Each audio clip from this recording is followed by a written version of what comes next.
عندما ينتهي شهر رمضان قلنا نعم في حالة صوم وحالة معنوية والى آخره، وبيجي وبعد شهر رمضان نفطر وأنت تقول هذا رجوع. من قال أنه رجوع؟ هو الذي أوجب عليك الصوم في شهر رمضان، هو الذي أوجب عليك الإفطار بعد شهر رمضان. فنحن كما نطيعه بالصوم في شهر رمضان نطيعه بالإفطار بعد شهر رمضان. كلها طاعة لله تعالى.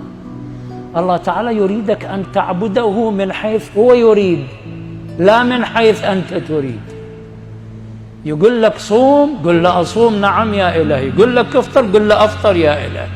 ويعطيك أجرا على الإفطار كما يعطيك على الصيام، لأنك تطيعه بالصيام وتطيعه بالإفطار. مشكلة إبليس شنو؟ إبليس عبد الله 6000 عام، وكان يسمى خطيب الملائكة، كان يصعد منبر بالملائكة إبليس. شنو اللي دهور أحواله وهكذا فقد تلك المكان وأصبح عليها اللعنة الدائمة. أراد أن يطيع الله من حيث هو يريد، لا من حيث يريد الله تبارك وتعالى. الله يقول له اسجد لآدم، يقول له لا ما أسجد لآدم، أنا أسجد بس إلك. هو الله تعالى يقول له أنا لا أمرك اسجد لآدم، أنت غير تطيعني من حيث أنا أريد مو من حيث أنت تريد.